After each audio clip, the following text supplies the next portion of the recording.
Com muito prazer, passo a palavra agora sim à ministra Maria Cristina. Boa tarde a todos.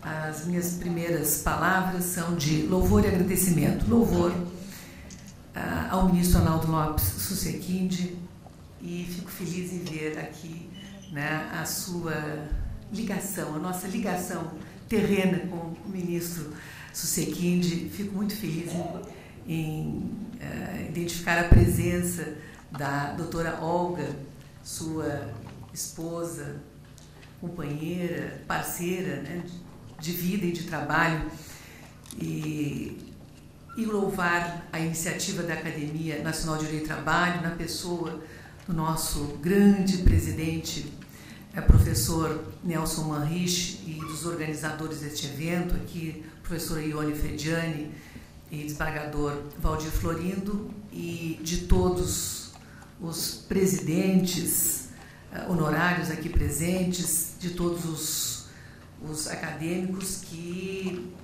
dedicaram, né, este congresso, né, à sua memória, para homenageá-lo. E toda homenagem é pouca. Não vou aqui repetir o que certamente o professor Romita irá novamente, né, na presença da doutora Olga, contar dessa grande homenagem que hoje, né, se prestou. Mas ele irá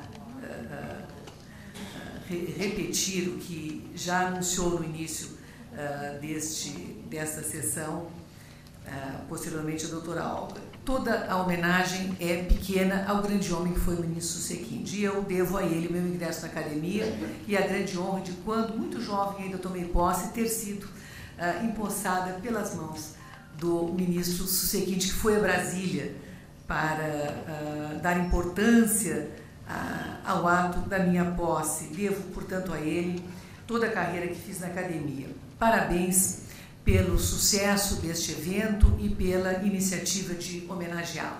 E muito obrigado por me darem essa oportunidade, né, sempre presente, né, nos congressos anteriores, de estar aqui para participar do evento, dessa nossa academia que a cada dia se renova e a cada dia se aperfeiçoa.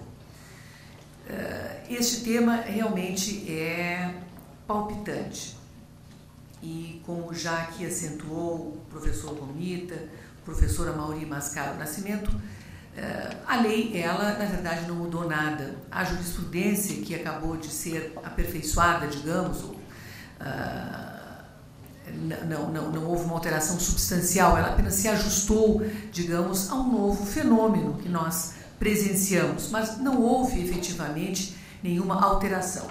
Eu fiz algumas reflexões e passo logo a examiná-las em torno, digamos, dessas modificações que se positivaram na lei e na própria jurisprudência e que decorre de uma mudança que a sociedade vem sendo personagem, né, vem participando, vem vivenciando nas últimas décadas.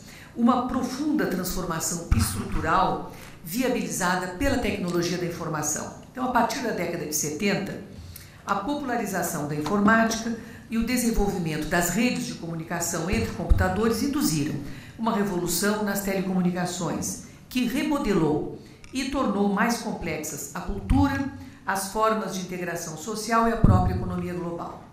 E não é por acaso que o sociólogo espanhol Manuel Castells, em sua já clássica obra A Sociedade em Rede, de 1996, identificava nesse processo elementos de afirmação de uma nova economia, caracterizada pelo conceito de rede, que tem como exemplo maior a internet. Mas a rede é mais do que a integração de computadores, que são apenas a ferramenta tecnológica usada para reunir todos os elementos do sistema produtivo que se tornaram verdadeiramente transnacionalizados. O mercado financeiro, nessa nova realidade, ele só pode ser pensado a partir de uma perspectiva global, assim como os sistemas de produção e o comércio de bens e serviços. Então, a rede, segundo a tese de Castells, transformou-se no paradigma do sistema econômico pós-industrial.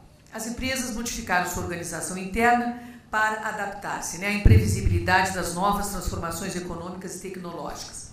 Se antes eram caracterizadas, né, por uma rígida e burocrática hierarquia, agora as empresas passam a adotar um modelo mais horizontalizado, que se estrutura a partir de redes de equipes que buscam, como conjunto, executar objetivos econômicos. Então, a própria empresa se torna, nesse sentido, uma rede descentralizada, mais preocupada com a realização dos seus objetivos econômicos do que com a observância da hierarquia funcional. Então, nessa realidade, a conformação da estrutura organizacional torna-se mais fluida e transitória, já que as equipes de trabalhos podem ser desmontadas, realocadas, tão logo encerrem uma determinada tarefa, iniciem outra, reconfigurando-se da maneira mais eficiente possível. Então, a própria base territorial das empresas se torna um elemento da rede, transferível para a localidade mais conveniente na perspectiva econômico-financeira. Então, não é por acaso que, nas últimas décadas, houve uma migração das unidades fabris dos países desenvolvidos para países em que os impostos são menores e os direitos trabalhistas ainda não são uma realidade. Então, muitas empresas brasileiras, inclusive, já têm fábricas operacionais na China, que se desenvolveu economicamente, entre outras razões, por oferecer menores custos operacionais às organizações que lá se instalaram, parcialmente em decorrência da precarização de direitos trabalhistas. E na economia pós-industrial, o próprio trabalhador é concebido como parte da rede e a sua função passa a incorporar esses elementos de transitoriedade e horizontalidade que caracterizam a organização empresarial. Então, assim como as empresas, os empregados eles também se tornaram globais, tanto em razão desses processos migratórios que os levam a buscar melhores condições de vida, quanto em decorrência das novas tecnologias que viabilizam a prestação de serviços em localidade diversa daquela em que a empresa possui sede ou escritório. Então é ilustrativa nesse sentido a situação dos indianos que trabalham no seu país de origem para call centers de empresas europeias ou norte-americanas, assim como os programadores de softwares que prestam por meio de instrumentos de teletrabalho serviços para clientes de diversas nacionalidades mediante contato por meio exclusivamente eletrônico. Além disso, as relações de trabalho também se tornaram mais flexíveis, gerando o fenômeno que Ursula Russ denomina de cibertariado. A economia taylorista, caracterizada por uma relação de emprego estável que durava décadas, tem sido paulatinamente substituída por um modelo mais transitório, no qual a mudança de empregos se torna muito mais comum na vida profissional. Então, como reconhece Stuart Schwab, professor de Direito do Trabalho da Universidade de Cornell, essa flexibilidade tem decorrido não apenas do interesse das empresas, mas também da demanda dos próprios trabalhadores, que podem, em virtude desta nova perspectiva, oferir ganhos maiores do que aqueles propiciados pela organização taylorista. Então, são interesses que ocorrem de uma parte e de outra. A flexibilidade nas relações de trabalho também afeta outros domínios, né, como a maior liberdade quanto ao tempo da jornada de trabalho, quanto ao local da prestação de serviço, que pode ser efetuada tanto no ambiente empresarial quanto na residência do próprio trabalhador. Então, essa descrição que identifica que a tecnologia tem afetado as relações econômicas e trabalhistas, nela colocam-se esses novos desafios do direito do trabalho, que precisa repensar as maneiras tradicionais de lidar com os conflitos decorrentes das relações de trabalho, extremamente mais complexas do que eram há 10 ou 15 anos ou mais do que isso. Então, o reconhecimento de que as relações trabalhistas têm passado por profundas transformações em decorrências das próprias exigências da economia mundial, então não significa abrir mão de preceitos caros à tradição laboral, como o princípio da proteção do trabalhador. Continua a ser missão da Justiça do Trabalho a garantia das relações trabalhistas fundadas na dignidade da pessoa humana, protegendo o empregado do aviltamento e da precarização do seu labor. Daí talvez essa preocupação dessa positivação que se procedeu no artigo 6º e na própria modificação da súmula 428. Todavia, é preciso reler esse princípio à luz da nova realidade, o princípio da proteção, sob pena de seu significado quedar-se obsoleto. sem utilidade para relações econômicas novas. E não é possível ler-se nessas transformações apenas elementos negativos da realidade e rejeitá-la por essa razão. É preciso reconhecer os efeitos positivos das transformações do sistema produtivo, que podem sim implicar melhoras para as condições de trabalho e mesmo para as relações entre empregados e empregadores, criando inclusive novas formas de relações de trabalho. A superação do paradigma marxista, que enxergava essa relação apenas sob o prisma da conflituosidade, do eterno antagonismo entre capital e trabalho, precisa ser incorporada na estrutura teórica do direito do trabalho. Então, embora empregados e empregadores muitas vezes tenham interesses antagônicos, isso é intrínseco, é natural, não é possível desconsiderar os muitos interesses em comum que permeiam as relações trabalhistas, em especial estas novas relações. E essa não é uma tese nova, aliás, ou uma mera afirmação otimista. Dou como exemplo a legislação trabalhista portuguesa, que desde 1969, no artigo 18 da LCT, positivava o princípio, regulava o princípio da mútua colaboração na relação de trabalho, que foi mantido no artigo 126 do atual Código do Trabalho, com uma redação que dispõe no sentido de que na execução do contrato de trabalho as partes devem colaborar na obtenção da maior produtividade, bem como na promoção humana, profissional e social do trabalhador. Tanto que o doutrinador português, Bernardo da Gama Lobo Xavier, afirma que esse princípio, ele não nega esse princípio da colaboração, ele não nega a conflituosidade que é imanente nas relações trabalhistas, mas ele enfatiza que a própria natureza dessas relações pressupõe que ambas as partes conjugam esforços para alcançar objetivos comuns. Também no Canadá, tem-se reconhecido a necessidade de mudanças do paradigma antagonista, em razão das consequências do novo panorama econômico.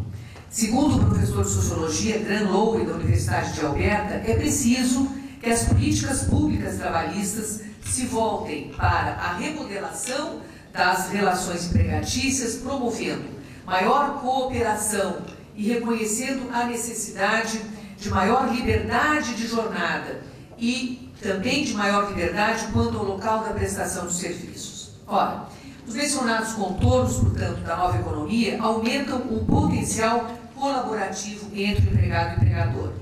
Relações laborais mais flexíveis quanto ao modo de prestação, local de serviço, jornada de trabalho, não beneficiam apenas o capitalista que usufrui de maior produtividade a menores custos na manutenção do seu estabelecimento.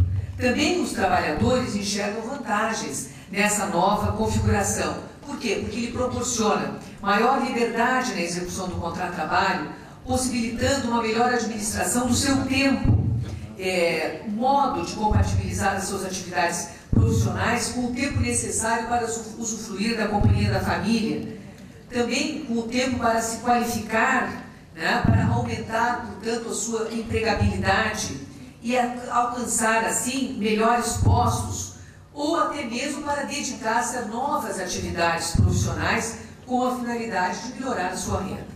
Portanto, o teletrabalho, fruto dessa nova realidade econômica, ele também tem possibilitado e promovido uma maior inserção no mercado de trabalho de pessoas que até então estavam bem alijadas, como no caso das pessoas portadoras de deficiência ou de necessidades especiais, um efeito já percebido em outras realidades geográficas, como demonstram os estudos de Masahisa Nishina sobre os reflexos do teletrabalho no Japão e de Vittorio Di Martino em estudo encomendado pela Organização Internacional do Trabalho. Os reflexos do teletrabalho sobre o meio ambiente, em razão da menor utilização de transporte, no deslocamento para o estabelecimento patronal, ainda são tímidos, mas também podem ser potencializados com a popularização dessa nova forma de labor, desafogando o trânsito, em especial nas grandes cidades.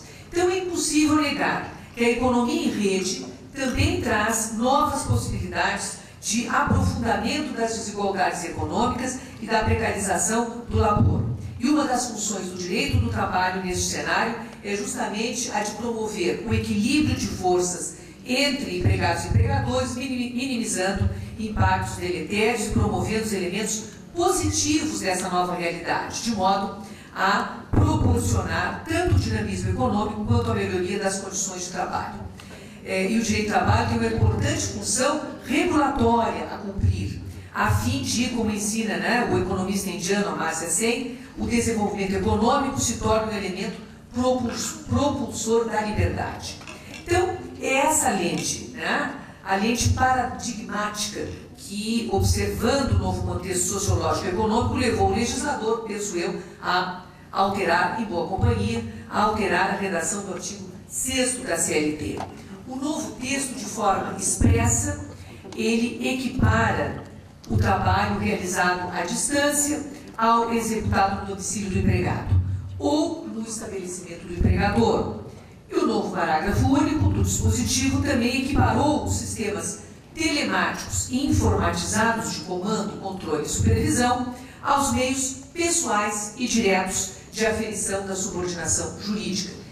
Se não existisse esse novo artigo, quer dizer, essa nova redação não fosse emprestada, nada seria diferente. Apenas se deixou expresso, mas nada seria diferente. Isso já estava posto na legislação pretérita.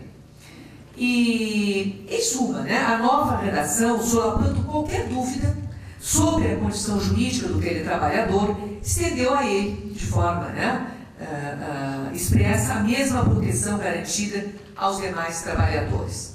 Então, essa opção legislativa não significa nem um retrocesso conservador a uma posição que não enxerga qualquer diferença entre o teletrabalhador e as demais categorias, mas a reafirmação do princípio protetivo, mesmo sob as novas circunstâncias. Portanto, penso que a opção do legislador de estender ao teletrabalhador o mesmo regime jurídico aplicável aos demais empregados segue uma tendência que tem sido observada, como a que referi, em outros ordenamentos jurídicos. Os Estados Unidos, por exemplo, que muitas vezes são retratados, não é, como paradigmáticos do liberalismo econômico, também têm estendido ao teletrabalhador vários direitos concedidos aos demais trabalhadores. Destaco direito ao salário mínimo, jornada máxima, condições mínimas de saúde e segurança no local de trabalho. Também não é examinada essa questão no painel do final da manhã. Proteção contra discriminação, licença para tratamento médico, seguro contra o desemprego e por acidente de trabalho e direitos previdenciários. Do mesmo modo, como afirma a nossa emérita professora Alice Monteiro de Barros, os tribunais espanhóis também têm sinalizado que o teletrabalhador deve ter jus a todas as garantias dos demais trabalhadores, aplicando a essa categoria o regime jurídico geral. Nem poderia ser diferente. Volto ao Código de Trabalho de Portugal, que trilhou o mesmo caminho, agora quanto ao teletrabalho, ao estender o seu artigo 169, como já referi, os direitos aplicáveis aos demais empregados, aos teletrabalhadores. E, apesar disso, o Código dedica uma subseção específica ao teletrabalho, na qual especifica o regime jurídico aplicável. E, entre outros pontos, destaco da legislação portuguesa: o contrato deve prever expressamente, quando ocorrer, o regime do teletrabalho. Na falta de previsão específica no contrato, estabelece-se a presunção de que os instrumentos necessários à execução do serviço são de propriedade do empregador, que se responsabiliza pelos custos a eles inerentes. O empregador tem obrigação específica de evitar o isolamento do trabalhador, que pode ocorrer no teletrabalho, promovendo o seu contato com a empresa e com os demais empregados. Também a garantia da privacidade do teletrabalhador e o direito à participação em estruturas de representação coletiva. Foi, portanto, bem mais específico, não é? E bem mais abrangente do que o nosso artigo 6º. Verifica-se assim que a legislação brasileira caminhou bem e caminhou na trilha, né, do que vem ocorrendo ao equiparar o teletrabalhador aos demais empregados. Mas é importante observar, né, que, não obstante a equiparação, é preciso levar em conta as diferenças que caracterizam essa modalidade de trabalho. As novas tecnologias, elas levaram à alteração da morfologia do trabalho, modificando substancialmente a forma pela qual podem ser compreendidas a natureza do vínculo na relação de trabalho e a própria subordinação. E por isso que a doutrina já propõe uma nova nomenclatura para esses elementos no âmbito do teletrabalho. A desembargadora Ivani Bramante, do TRT da segunda região aqui de São Paulo, por exemplo, alude aos termos teledireção, telesubordinação, teledisposição para destacar as peculiaridades do teletrabalho. De forma que o adequado tratamento teórico dos elementos do teletrabalho é essencial para promover a concretização da finalidade da sua regulação, né? Já que são muitas as questões que já se colocam e que se colocarão para o direito do trabalho. Por exemplo, os teletrabalhadores podem ser considerados trabalhadores externos, sujeitos à disciplina do artigo 62, inciso 1 da CLT? Eles já são externos? Ou sua jornada está sujeita ao controle por parte do empregador? A ampla variedade de situações que se inserem no domínio do teletrabalho impede, por isso, uma a priorística generalização. Então, existem situações concretas relativas ao teletrabalho, e que é perfeitamente possível efetuar o controle de jornada. Por isso, o parágrafo único dispõe sobre a subordinação jurídica, que fica imaculada nessa situação. Por quê? Porque, em alguns casos, esse controle por parte do empregador é mais preciso até e rígido do que ocorre no sistema presencial. Por exemplo, na situação de determinadas formas de teletrabalho executados por meio de softwares específicos que registram quando o trabalho foi executado, quanto durou a sua execução e como o empregado realizou. Então, apesar de ser esse trabalho executado em casa, todos os elementos da prestação de determinados serviços podem ser rigorosamente controlados pela empresa. E assim o empregado tem todos os direitos associados à duração da jornada, assegurados tais como adicional por horas extras, intervalos inter e intra-jornada. Da mesma forma que se estivesse, ou até com mais segurança, do que aquele trabalhador presencial. Então é preciso considerar que também existem hipóteses nas quais o controle é mais flexível e a prestação do serviço simplesmente não pode ser controlada, senão indiretamente. É o que ocorre, por exemplo, na situação do teletrabalhador que entrega as tarefas designadas em prazo pré-determinado pelo empregador e que não se submete a qualquer controle de jornada, mas que está apenas submetido à produção. E temos um acordo do precedente da sexta turma, da relatoria do ministro Maurício Godinho Delgado, no TST, que é até anterior à nova disciplina do artigo 6º, que salientou que o elemento de subordinação pode e que está presente no teletrabalho, e que, em regra, nesse regime estariam eles também sujeitos à jornada controlada ou não na forma do artigo 62, inciso 1 da CLT, dependendo da modalidade de exercício do teletrabalho. Ora, embora esse entendimento possa ser corroborado pelos elementos fáticos da relação trabalhista examinada no caso concreto, é importante não generalizar e examinar ainda no âmbito do teletrabalho a circunstância em que ele se desenvolve.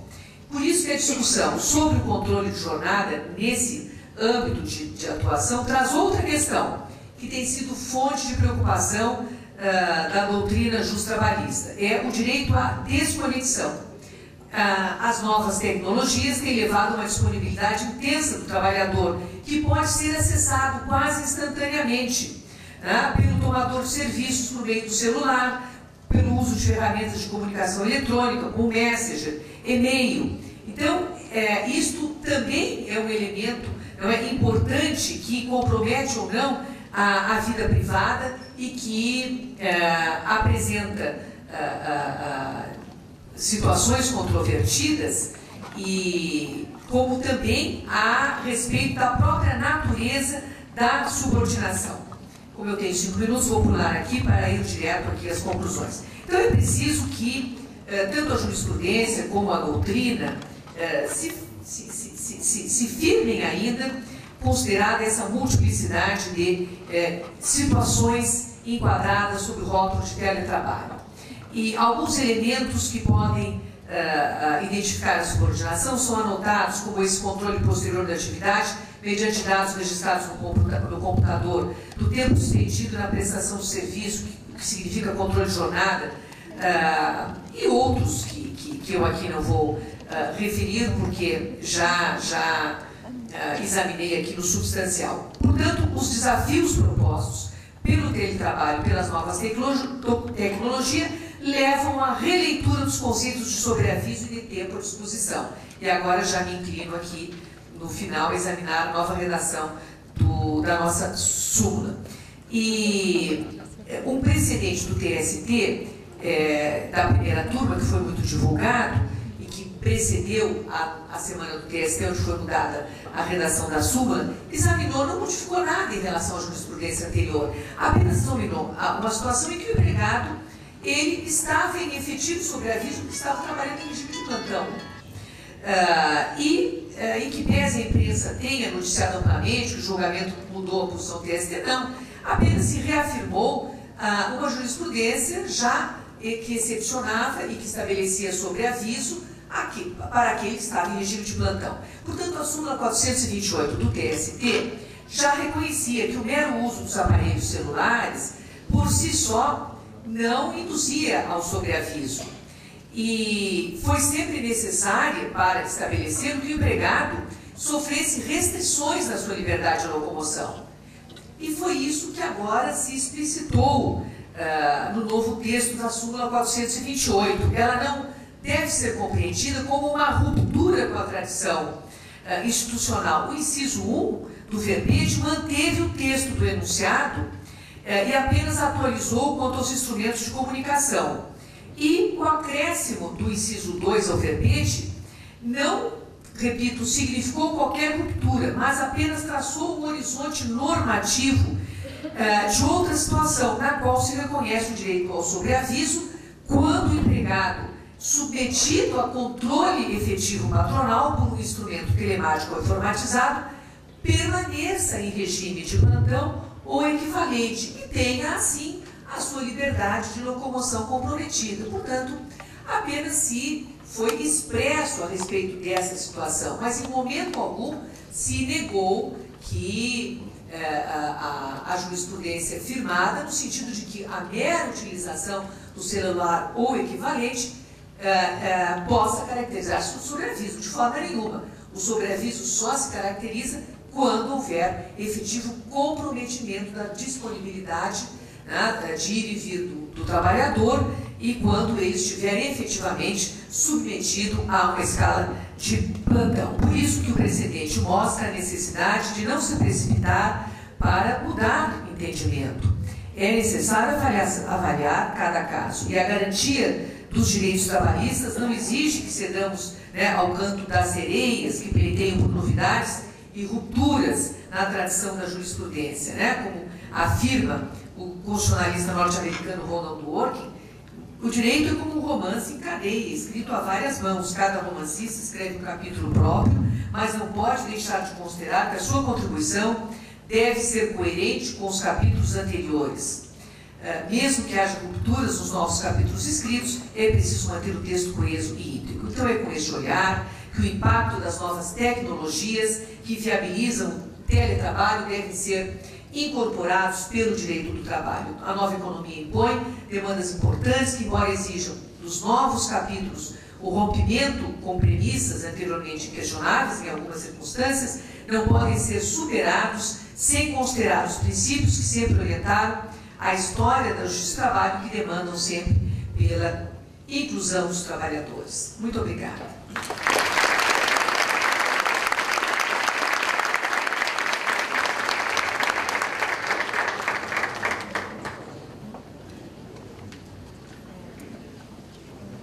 Agradeço à ministra Maria Cristina de Godoy Pelusi a sua exposição, que é rica de conteúdo, minuciosa nos seus pormenores, profunda em sua reflexão e da qual podemos retirar rapidamente algumas conclusões, algumas premissas, a anunciar.